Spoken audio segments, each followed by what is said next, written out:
Liz Hardy, Principal, Westminster Center School. Charlie Hutchison, Vice Chair of the Westminster School Board. Jim Vizina, Director of Finance, Regattos, Technology. And on the screen, let's welcome Karen. Go ahead and introduce yourself. You're muted, Karen. There we go. I'm Karen Blanchard. I'm a member of the Westminster School Board. Thank you for making the effort to join while traveling. And Yeah. Lieutenant Haas, go ahead. Yeah, Andy Haas, Superintendent of Schools. Apologize for not being there in person. Got double booked today, so. Right, well, thank you. We'll go ahead and proceed, but thank you so much, Andy, for being here as well. Thanks to Fact TV for recording this and to Nicole for taking minutes. Let me ask if there are any adjustments to the agenda that anyone is aware of. Hearing none, we'll proceed, but let me open by saying that this is a special meeting of the Westminster School Board, our meeting that was scheduled for last week. Our meetings being held, regular meetings are on the third Thursday of each month. And we were rained out and stormed out a week ago, and really for safety reasons, canceled the meeting and rescheduled it for tonight. So thanks to everyone for understanding that. And we've scheduled it at a different time, beginning at 5 o'clock, because by making this date change, we're now meeting on the same day that the Wyndham Northeast Union Elementary School District meets.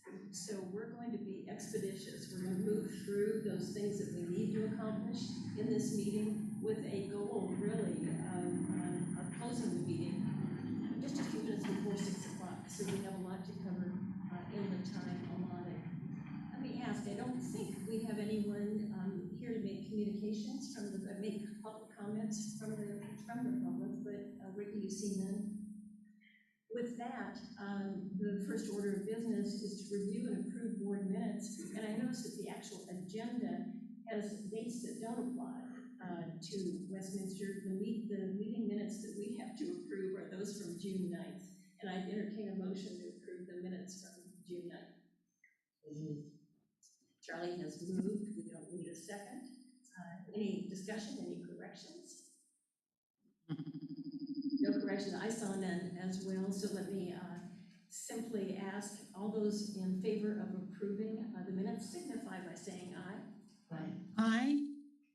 Thank you very much. So the minutes are approved.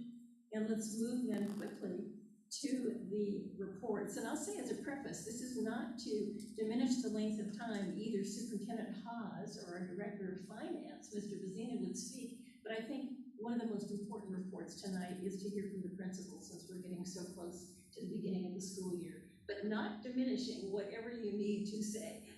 So Andy, go ahead and please start. Yeah, no, thank you, Cheryl. I really don't have a lot to report. It's been, I want to say it's been a fairly quiet month. We are gearing up and getting ready, for school. We are working with both the town of Westminster and the town of Rockingham, just on the bridge closure, which all indications are April. So we are going to start beginning, planning and just how that might impact all of our communities. So, but nothing that we need to worry about for the beginning of the school year. We are in the process of bringing on a new transportation supervisor who, the first order of tasks for that person will be getting bus routes out, because we know that that's important, and we know August is right around the corner here. And so families are going to be looking for those bus routes. And so we should have those out soon. But we're looking forward to August is kind of our ramp-up time, and so I think by our next meeting we'll have a lot more to report. So. Thank you. Are there any questions for Superintendent Haas? None at this time. Thank you, Andy, and thanks for sticking with us here tonight, even remotely. Appreciate it. Jim, go ahead. Okay.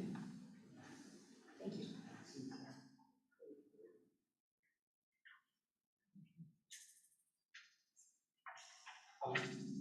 So, just to give you a little rundown on unaudited, unrestricted fund balance. And the UE budget, 6,954,684.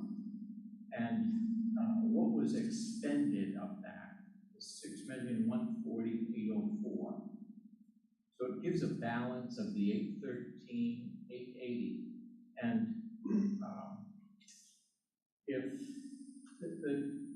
with the UE, and I just will say this, the percentages of how that's divided up, I'm looking at which page. So I think it's a third page in, and you'll see way over on the right-hand side, where it says Windham Northeast. Does everybody find that? On the tax page, cash flow tax page. It says yellow, page 1. Oh, yeah, we've got that, thank you. Okay, so, on that, it says 74.75. So each of the entities has that percentage, which I believe was pupil-based, pretty sure, but, so that's the percentage that I used in dividing up what preliminarily, before the audit, you would look to receive. We need to clarify for people, you're talking about remaining funds estimated in fiscal year 22. Correct. And because through that year, that fiscal year, Athens and Grafton and Westminster were still merged in the Union Elementary School District. Yes. People are probably not used to hearing UE. Yes, no, you're right. Union Elementary School District. And Yes. actually, the figure that we have been using, that I've seen, is closer to 70%. So we may need to verify that, but this will give Yes. people an approximate idea of the amount from fiscal year 22 that would be coming to Yes. Westminster as a grant. Then the monies to be, just as in end of fiscal year 21, those monies closer to $1 million Yes. have already been awarded to Westminster, and the townspeople, after recommendations from the board, will make recommendations to the town about how to spend them. Charlie, you've got a question? Yes, I'm a little confused about who's getting what. So this sounds like you divide it between the elementary schools and the high school. No. That's what this chart is saying. 74% to Wyndham U, SED, and 23% to Bellows Falls. I think the high school is a different, that's separate from what the UE, But 73% of what? About 800,000? that's 73%. If you take the entities, Athens, Grafton, those, because I think Athens was like 11, Grafton was 13%. And so those amount to 100% for the UE. And Westminster, the percentage of their budget was 73%. This actually might not be the right document for us, Jim, because Charlie is correct, he's looking at a reference to the Bellows Falls High School. This does not look like the document that I'm used to seeing that was in the town report. Right. No, this is just what the state gives for a finalized cash flow. Multiple districts here. Why don't we put this aside, because I'm not sure that, but I do think the front page that you've shown us here, Yeah. based on your numbers, Yep. would be correct, and But is 813, is that 100% or is that 74% of something else? That is 74% of the 813,880. So when you say that is 74%, what is 74%? the 600,000. Oh, I see, right. I see. So that, got it, thank you very much. Well, that is less than I thought we were getting, but anyway. And this is just the straight up budget that we get from the town, or is this the COVID grant? Oh, this is not the grant. Okay. What grant is it that we're talking about? We're not talking about the grant, we're talking about the budget. Okay. Or, in this case, he's referring to last year's budget, the fiscal Right. year 22 that just closed. Okay. And it was the last year of the Union Elementary School budget, Yes. which is made up of Westminster, Athens, and Grafton. Yes. And because Westminster is now our own school district again, as of July 1, showing us what monies from last year's fiscal Right, year right. may come to, or will come to. Yes. You know, this is an approximate, but will come to us very soon. We are pulling with us from our. Correct. It is, I just will say, I mean, I've had the same difficulties that I'm sure a lot of people, because coming into it, you were splitting up with Yes. the other school district. And so, it is, from last year, you were part of that district, and so it has to be divided up amongst. Sorry, I do understand. Can I, yeah, I'll put my hand in after Charlie. Sorry, Karen. So previously we talked about $1 million and something. Is this just a revised version of that? That was for 21, which it is $1 million. Oh, I see this. Right. maybe This is part of 22. the current school year. This is the Yeah. very recent sorry, number yeah, to okay, give now us I a see. sense. Just for 22. So we're looking at approximately 1.6 million in a surplus of 2 years combined Yeah. that we as a board Right. will need to consider and then make recommendations to the townspeople. Yeah, thank you. Now I get it. Okay, go ahead, Sorry, Jim, Karen. sir. Okay, so that's clearer now, because when we were at the meeting with everybody, and there was a conversation about how much monies would go to Westminster and not, and it was agreed upon by everybody that was there at that meeting, you remember? So what we're talking about, Cheryl, is what you just described, that helped to understand that, which is those monies, and then this, that fiscal year, and then this is, we'll come up with another number that we go to get you. That's correct, and you're remembering the meeting where Yes, it was the 21 surplus that was being. yes, that's right. Thank you. Since that time, the townspeople in all 3 towns voted to approve that Yes. distribution. That has not yet occurred with the 22 Right. surplus that, numbers that are being shared with us on a preliminary basis tonight by Jim. Yes, thank you, Cheryl, and thank you, everybody. Anything else you I want? just want to quickly, the second and third page, Mhm. which is the object summary page, and then there's a function summary page. And I just wanted to say, these are essentially the objects that we will use in the coming budget. And, we're trying to refine downward some of the objects that you used to use. And I'll just reference in supplies, there was food that was broken out. And, we've combined it, thrown it back into food, and tried to streamline some of the object codes and functions. So we're trying to do that because it's absolutely necessary in streamlining what we're doing and how we're doing it. As we looked through last year and tried, because that 20-digit code that I had referenced that the state is using, well, I mean, that can't be 1 digit off. And we did find there was one teacher that was coded over to Grafton and was picked up, and we put it back into Westminster. So it's a tough game. So you're saying that you're trying to streamline the coding so that one code has multiple things underneath it that are subsumed within that code? Yes, and I'll give you another example, not to hold you up, but Yeah.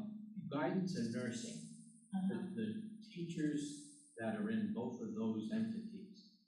Now before they were coded as a 5171, and we're coding them as a 5111 because they're a teacher. So all your teachers are coded with a 5111, and that's the way we're doing it, because it cuts down. Any place that we can cut down accounts is streamlining for what we're doing and how we're doing it. And we got to get there. Because we've got a tangled mess right now. Okay. Having said that, and you might not yet know this, Margie, but one of the good things about the merger with Athens and Grafton for the last 3 years was that the supervisory union in the accounting office, even though challenged, still it was possible for us to see all the expenses by given building. And that's in part how it can be shown now that of our more than $6 million shared budget, it was 4.5 million that was attributed to Westminster. So we actually had a good and clear sense of that. And that's the budget, in particular, the numbers that are specific to the Westminster Center building and the West building. Those are the numbers that Liz really works on, and she'll be taking the first cut at this budget.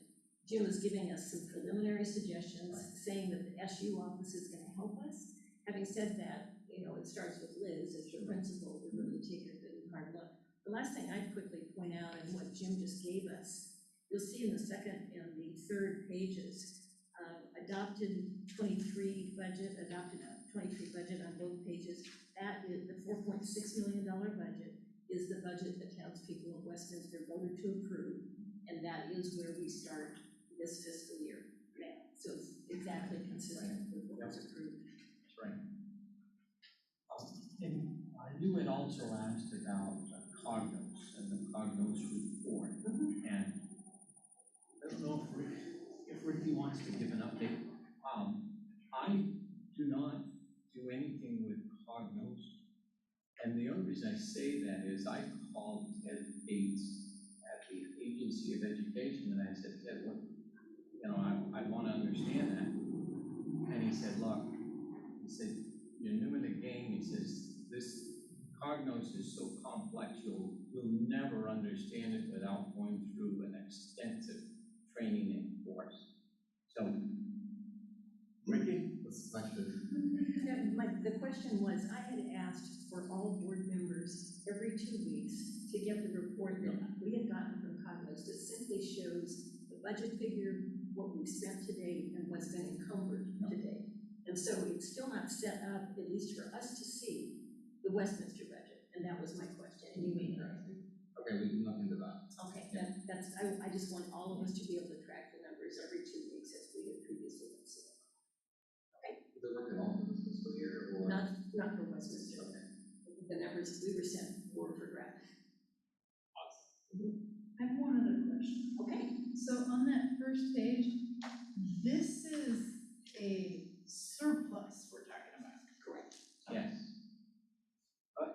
Unaudited. I mean, that's the projection. Estimated, yeah. Okay, so we created a budget, we spent this much, this is in surplus of that. At the end of June 30th, 2022, not audited, as Jim just said. Right, So, but that's correct. estimated, okay. That's correct. All right. If there are no more questions for Jim, we'll turn to the principal's report, but I hope you can stick around with us. Sure. Okay, thank you.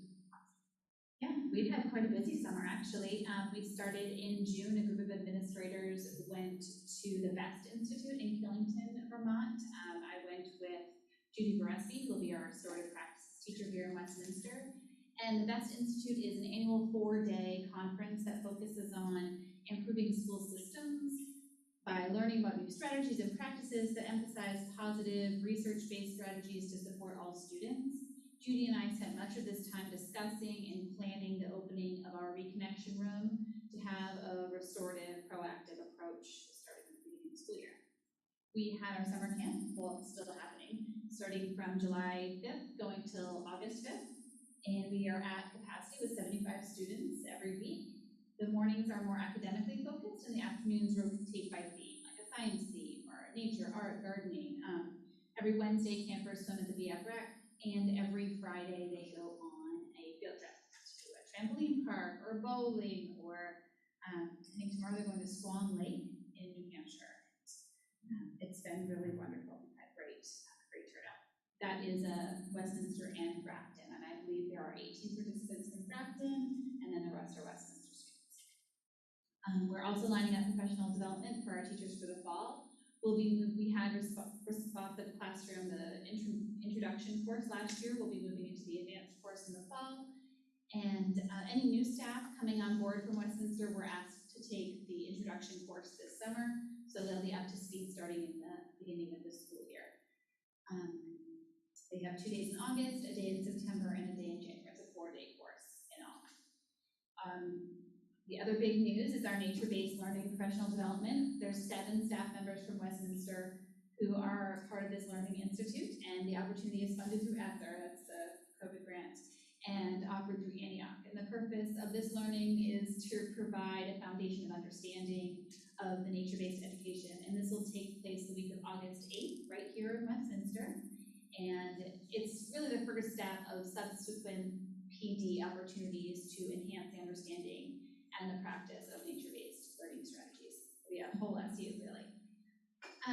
We're planning our back-to-school picnic. I saw on the agenda it was something about parent engagement, and we're going to start with the Monday before school starts. I believe it's the 29th, August 29th. So the classrooms will be open from 5:30 to 6, and then around 6-ish, 6:15-ish, we'll have our grill going for families to come outside and join us for a picnic. It's a Monday, August 29th. We'll be putting something out. We kind of wait until August to start knocking on parents' doors about info about school. Yeah, let them, really soak up the summer. Capital projects. Wanted to touch base about that a little bit. ESSER funds, so the COVID-related grant is going to fund our smart pumps, and that concept has been approved. The construction grant has been approved, and the bid has been accepted, and we have scheduled, they will be coming in sometime in September and October to do that work before the heating season. The other 2 things that are on our list for ESSER approval are the roof, the west-west roof, and the east end of this building, that roof project. And that was resubmitted on July 11th, so we're waiting to hear back from the state regarding that approval. We're also working with Efficiency Vermont to fund our exhaust project here in the building. We just really have inconsistent exhaust happening throughout the building. And we are waiting for notification from Vermont Efficiency to see how and when we can move forward with that project to be funded through Vermont Efficiency. Other than that, we have been working on Ricky and I have been working on providing a small security camera for the West-West building, Studio Y. They don't have any, so you don't know who's on the other side of the door, so there's nothing on the door, which feels really unsafe. Small things like replacing heating valves that weren't working, installing a kitchen valve, or kitchen floor drain was fixed already. There was a sensor in our kindergarten room that always read that it was like 98 degrees or something, so we fixed that sensor.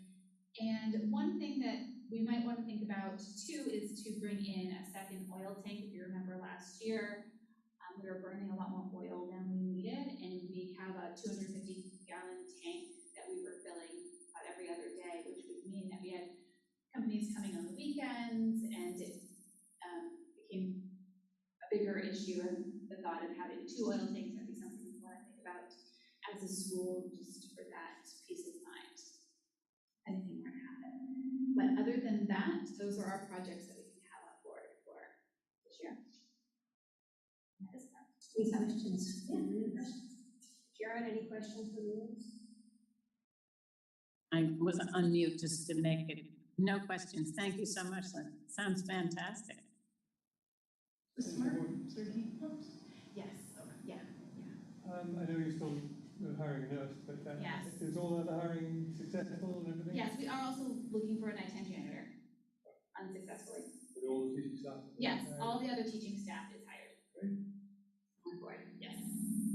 How about an update on the numbers of students? Is it consistent with where it was a few weeks ago? Yeah, I just checked in about kindergarten enrollment today. So we have 33 students on we have a document that we keep track of, and it is not always accurate because kids move or they don't end up coming to kindergarten here. But at this point, so we had 33 students on our document that we keep track of through the years, and we have had 30 who have sent in kindergarten registration paperwork.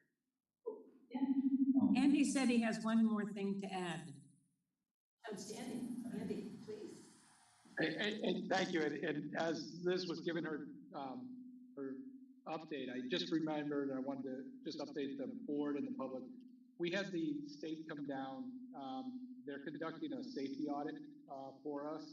And so we met, Liz and I, and her maintenance staff met with him and went over some things, and we'll be getting a written feedback from them, and just we'll share that with the board as it comes. But you know, we're as she was talking about the security camera, it made me reminded me of that. So that's all. Very good, thank you.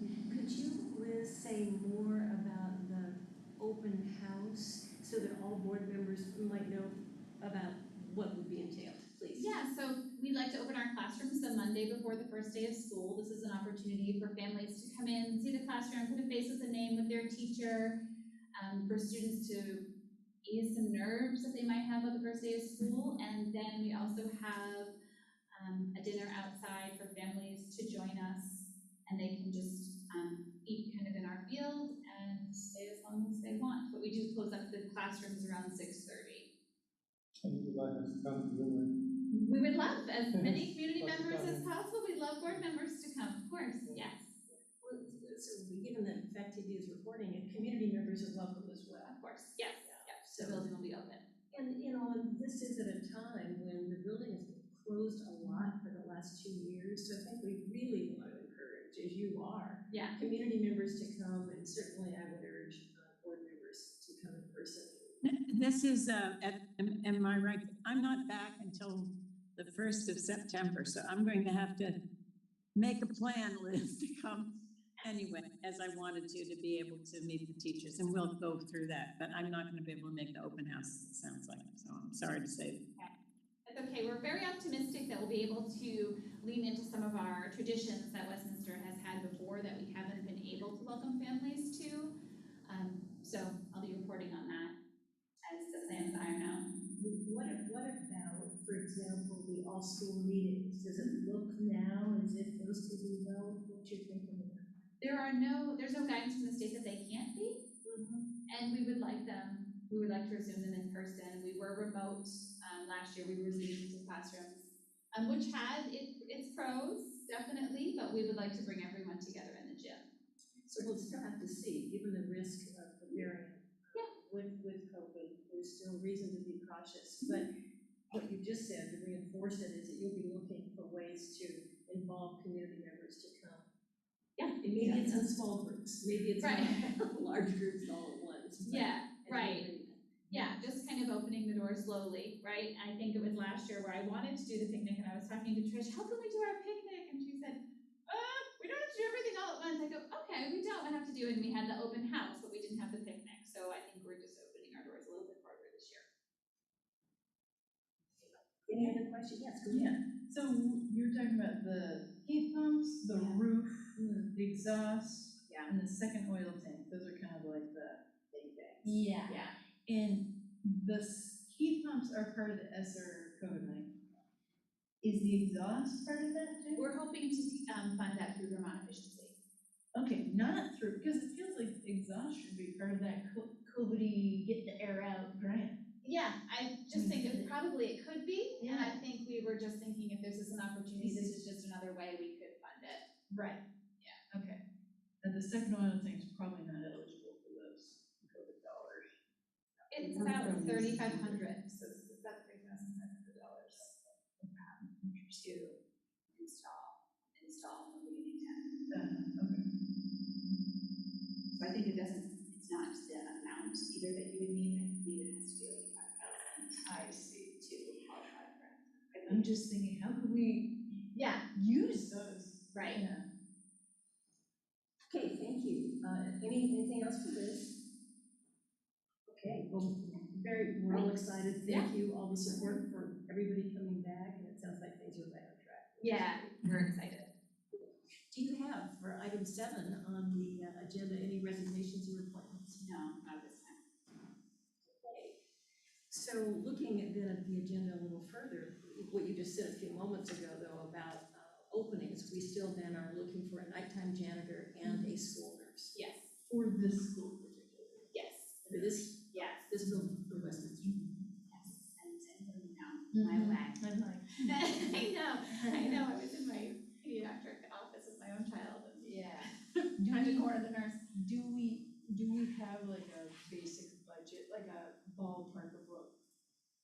paid them? They would be part of CBA. They would be on a teacher pay scale with a teacher contract. With their, commensurate with their experience? Correct. Yes. Okay, okay. What was that called, the CBA? Yeah. That's a collective bargaining agreement. Okay, We're so voting it's on te- one tonight. Teachers, okay, teachers. Including benefits? Yes. So I'm gonna go next to old or unfinished business, and there's nothing on the agenda, it's open, but I would like to kind of restate our committee assignments for a minute, just to review them. Charlie, you're serving on the policy committee, and you met last night, so thank you very much for doing that. And buildings and grounds, Karen, you're on that, and that's getting, there's a new supervisory union-wide buildings and grounds committee, so you would be asked to serve on that, just because Andy is looking for a way, and so is Jack Breyer, the chair of the supervisory union board, to get a feeling for what are the needs in all of the buildings. Security, Andy, Yep. would be one. Our, the curriculum-related committee team is on warrants. Karen and I are signing. The finance committee I'm on, and the ESER committee Liz and I are both on. But if anybody has interest in any of these at any time, actually Charlie's I'm also on. also on the technology. Exactly, that's what I just saw in my notes as well. So those committee meetings are really important, and I thank everybody for being a part of that as well. New business for discussion. The first of those items is the ratification of the support staff collective bargaining agreement. And that has been circulated to some extent. I'm not sure actually whether you have seen that. And so if not, there may be questions. I actually served as the spokesperson for the board negotiating team, and Kate Kane was the spokesperson for the support staff team. We met for several months. It was a true negotiations process and came to, I think, a really positive settlement. The agreement is now to be voted on by each of the respective school districts and the supervisory union board. It's been approved now by Rockingham, by the supervisory union board, and by the high school board. Tonight it will also be on the agenda for Athens and Grafton, and it's on our agenda. So it's a positive agreement. It's a 4-year agreement, which we're pleased to be able to say, and one of the reasons that was proposed is that the teacher agreement that we also negotiated this year is a 3-year agreement. And in times past, it's often been the case that the teacher negotiations process has sometimes taken quite a long time, and the support staff has been waiting patiently to have their needs and interests addressed. So now by having them on rotating years, that's what we've been able to accomplish, and that was with the intention. As well. So May I ask a question? It's a technology question. Is there any way to increase the volume on the speakers? In other words, I don't know what the system is, if there is a volume thingy to be done. It's fine. I just have, if you see me leaning in and my face is right up against what the technology I'm using, it's because I'm putting my ear as close as I can. It's just you're soft-spoken a bit. I heard everybody. I don't mean I didn't hear everybody, but if there's a way to increase the volume, it'd be great. If not, it's okay. Is that any better, Karen? Yes, that's better. Thank you so much. although that was Ricky's voice, is mine any better? Yes, yours is better. I think what he did was he increased the volume a bit. That's great. Thanks. So we did, at least I got a copy of it from Nicole this morning, so I read it. Great, and Margie hopefully was on that list as well. I know that Karen has received it. Yes. And our team had seen it as well. So I would entertain a motion to approve the collective bargaining agreement for the support staff. Were you entertaining any questions about it before we do that? So it seems all eminently reasonable. Just a question, are there any major departures in this agreement from previous agreements? Are there any new policies that Yes. or is it essentially the same as before? Well, there are new elements. I think it's fair to say there's an increase increase in term life insurance that's consistent with what the teachers were awarded, as an example. I would say that there are no dramatic changes, but there are incremental positive increases in compensation for the support staff, and that makes it possible for Andy, as an employer looking for talented people to come our way. It puts us more in the middle of what's going on in this region rather than at a lower end. These are nice and fair increases in my view. And I see that it includes, whatever the term is, carrying an experience from previous work experience. Oh, absolutely, So people's what's prior competitive side? experience. That, it depends, there's some discretion on the part of administration. Andy, maybe you want to speak to that question, the question about prior experience and how that is assessed. Typically, whether it's a teacher or a paraprofessional, a custodian or whatever, when we look at their resume, we're looking at do they have experience working in schools or equivalent experience? So with a paraprofessional, we might have someone who maybe didn't work in schools, but worked in a child care setting, a private child care setting. So we would try and assess, is it an equivalent of a year to a year, or would we reduce that down? So in the past, there's been times where we've said, like, we'll count 2 years as 1 year kind of thing, because it wasn't the equivalent of what our typical people do. So, but that's typically how we try to take that into consideration. Okay. One other thing I noticed is in section 14, the question of who gets paid on a snow day, for instance. So it's clear that custodians get paid. It's not explicit, but it's implied that nobody else does. Is that intentional? Andy, do you want to address that? I apologize. Could you repeat that? Yes, in section 14, the question of on days where school is closed for snow days or whatever, and it says certain employees are still required to report for work and that they will be paid. It doesn't speak to the folks who are not required to work. The implication is they don't get paid; they lose the day's pay. Is that well? They don't lose a day's pay. So let me clarify that. So custodians work 261 days, so they're working year round. So if we're closed, then we're asking them to report to work, and if they're unable to report to work, there's a compensation there. But a paraprofessional works 179 days. So therefore, they're here only during school hours. And so if we're closed, we have to push our days out at the end of the year. So they still work those 179 days. They're just not compensated for that day, but their salaries are annualized anyway, so they have a consistent paycheck. So that implies that every day lost to snow will be repeated at the end of the year. Is that true? Every single snow day is made up? Yes, unless there's a circumstance like we had this past year with COVID, or if there was some monumental reason that we might ask the secretary for a waiver.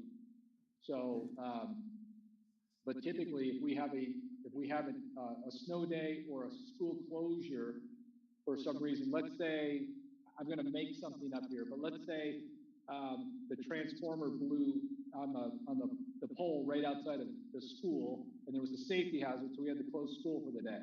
We would then be required to make that day up. So. Yeah.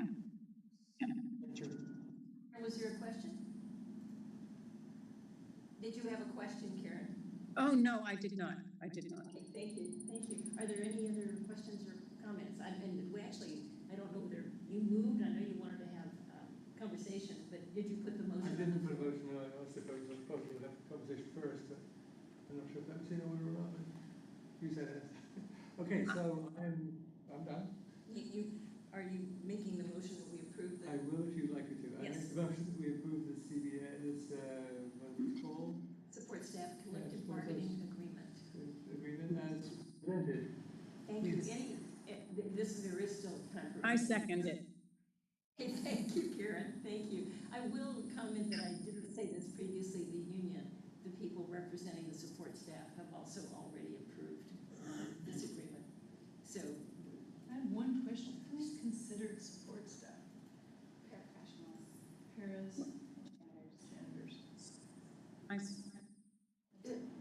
but you probably couldn't be heard, it's the paraprofessionals, it is the custodians, and it's also two special new categories that were included in the CBA this year. Andy, do you want to address those?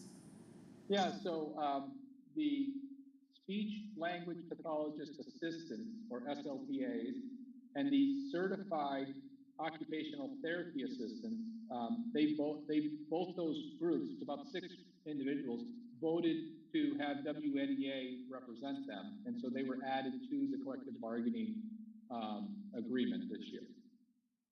That's correct, thank you.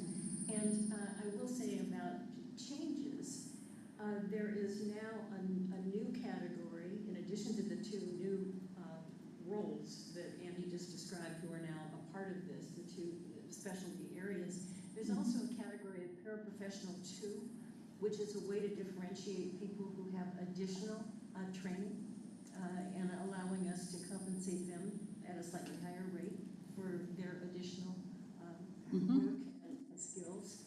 And one other thing that was added in negotiations was to recognize people who, in the paraprofessional category, who've been here beyond where our salary level stops, our compensation level stops. It was at 16 years at this point, and we added 20 years, 25, and 30 as at least a gesture of appreciation for those people who are still with us these many years, and having them be able to get some additional compensation. So I think it is honestly very fair to say that this was a collaborative process. There was give and take. There were a lot of going back and forth, and as I say, the union has approved it, and several of the boards have, and I certainly encourage our approval of it. So we have a second here, and That's right. Let me just roll call. Karen, your vote, please. yes. Margie? Yes. Charlie? Yes. And I'll add my yes. Okay, thank you. Thank you very much. So I'm now looking at, this same Zoom number is going to be used for the Athens Grafton meeting in a few minutes. And so looking at the agenda, plans for community engagement, we've had a little bit of discussion of that already. We'll pick that up going forward, and that'll be ongoing throughout the year. The preliminary budget planning, Jim has brought us some things to think about in the documents he shared tonight. He took a little look at 24, and so that's the beginning of a budgeting process, and we'll spend more time with you on all of that. We have a parent request that I would like us to go into executive session for, and I will make that motion in just a moment.